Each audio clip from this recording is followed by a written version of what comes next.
The liver, the general, the spleen, the unexpected, the mystery. Everything goes into the liver.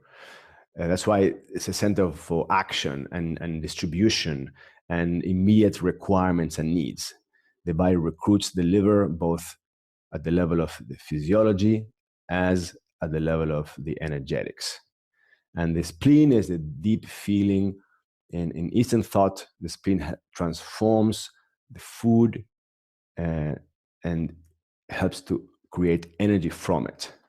So if you have it is an interesting thing to keep in mind for you when you work with your clients and students, is that people who are tight, you can see them, they're woody, they have tight tendons, they're hard to stretch, and there's a correlation between being inflexible and hard in life and with ourselves, with the liver being hard and the tendons being tight, because the tendons connect to the liver, and the softness of the liver comes with the softness of the tendons in the body, and vice versa.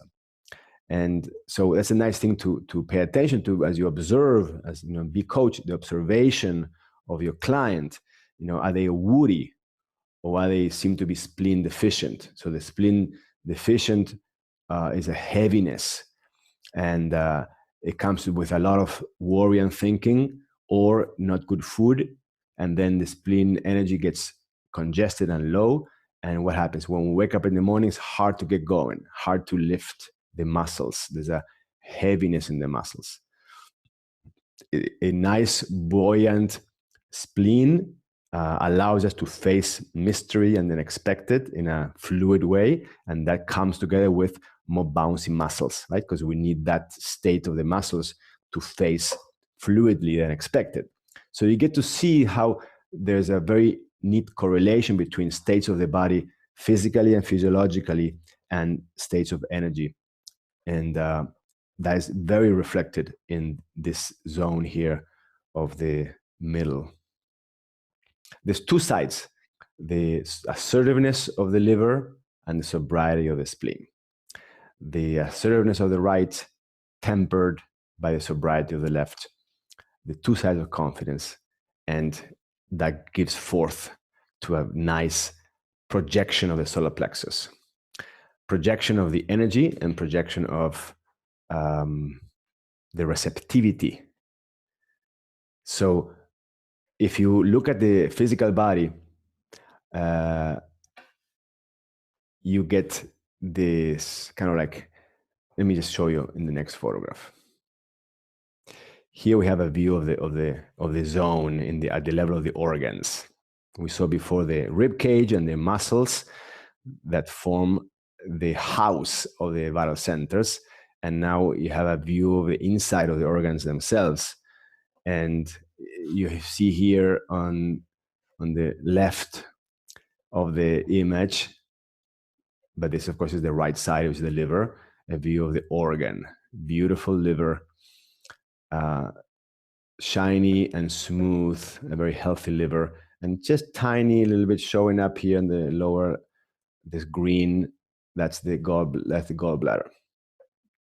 And here you have below a more relatively halfway view from below, and you can see it popping more clearly, the gallbladder, but you see the ratio, so the size, the location, the shape.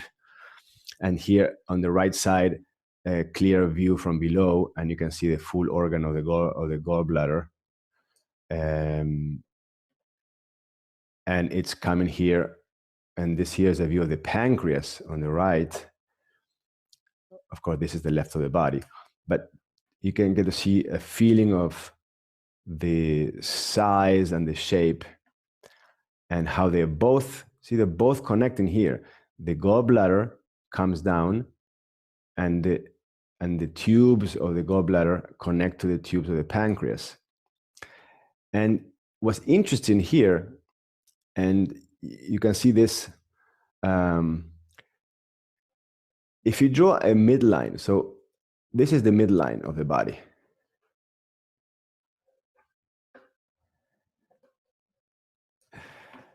So one thing what's interesting is that Just as energetically, we are looking for the energies of the right and the energies of the left to interplay and mix up a little bit in a balanced way. Even anatomically, see, the liver goes, which is obviously on the right side, but look how far to the left it goes. It goes actually all the way almost to the end of the left side. The body ends up here, perhaps. So the liver is going all the way to the left too. And the pancreas and the see if you have a view of the spleen. Here you have a view of this. Look at me. I'll give you a view here because you can also see it. That line. This is the spleen here on this side here. This is a view of the spleen hiding behind the stomach, and a view of the pancreas also hiding behind the stomach. But the interesting part, I was making a comment of how the pancreas being obviously more on the left side, but look how much comes into the right as well. So there's clearly also a mix, even anatomically, in the way they both interplay, and the meeting point of both tubes is actually at the midline. So that's the confluence area here in the midsection of the body. And